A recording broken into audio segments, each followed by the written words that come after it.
Hi, and welcome back. How can you identify intelligent people? Here are 5 signs. If you are looking for a one-shot way to determine brilliance, stop watching now. If you are looking for exceptions to the following points, you'll be able to find them. The following are correlative, not causal. This is an exercise in nuance, because within nuance, you find most answers. Number 1. They practice intellectual humility. I worked in finance and mostly hated it. However, one of the few perks was the people. The industry attracts and needs intelligent people. Consequently, hiring successful candidates mandated we get a quick read on them. Interviewing is tricky because everyone is putting their best foot forward and trying to sound smart, as perhaps they should. A manager taught us a trick. Ask a question the candidate won't know the answer to. Then, observe how they act.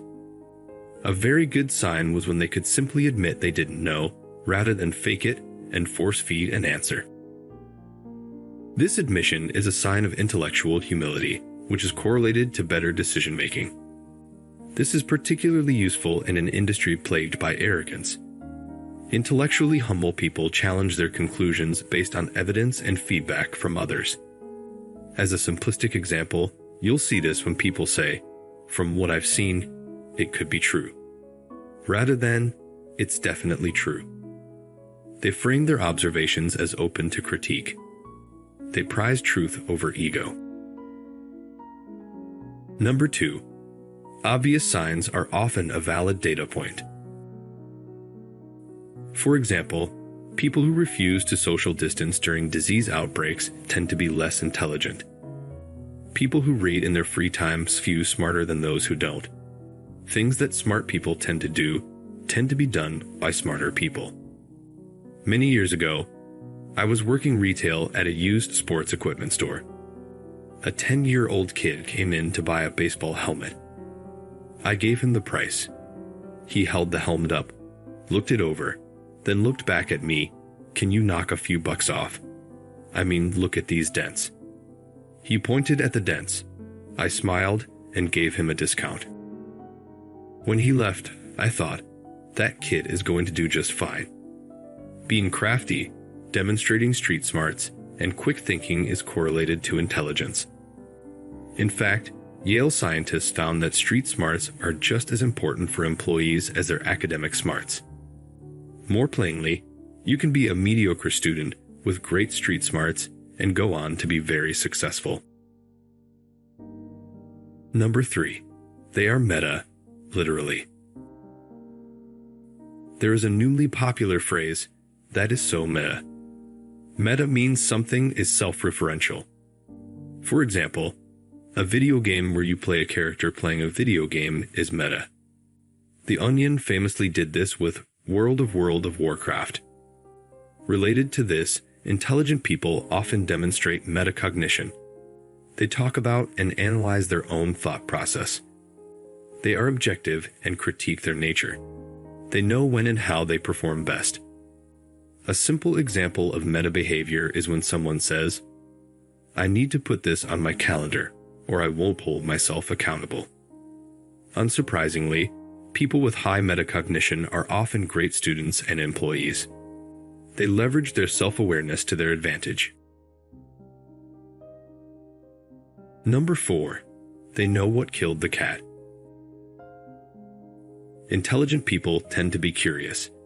They have an itch to know more, to drill down on details, just for the sake of knowing. After all, that's how we learn, right? Curiosity is an indicator of intelligence in other animals too. For example, there was a study involving 3 language-trained chimps.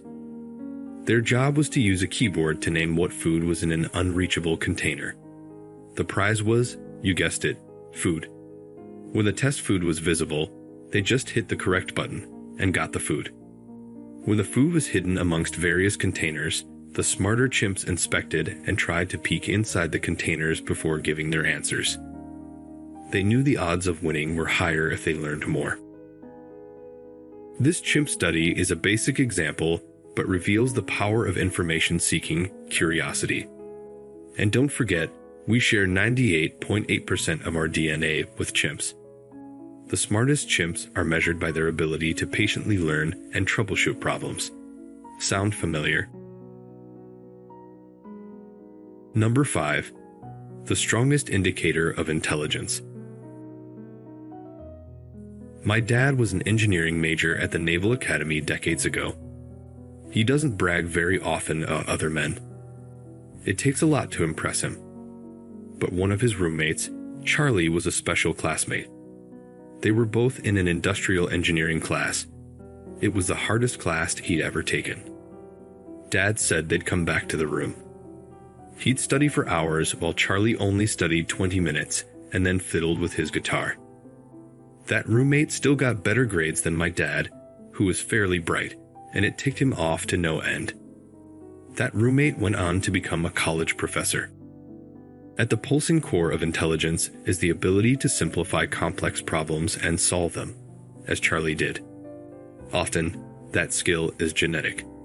The people themselves don't know how they do it. You can develop the skill as well. A physics professor once told me that a big problem is just a bunch of small problems combined. Learn to separate them out. It's all a matter of approach. Conclusion and takeaway. Society has placed a massive priority on intelligence.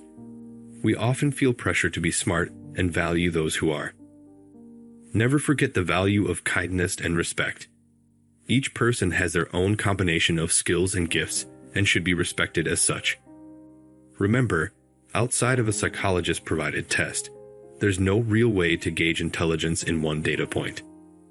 But if they do these 5 things, there is a very good chance they are quite smart. They demonstrate a curiosity to learn more information. They can openly admit when they don't know something. They know and operate within their limits.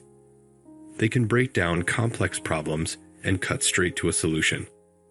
They have an acute awareness of their own thought process. They critique and understand it. They use that knowledge to their advantage. They display obvious signs of intelligence. They think quickly on their feet and have situational awareness. They wear a mask during a pandemic. That's it for this video. Please feel free to share your experiences in the comments below.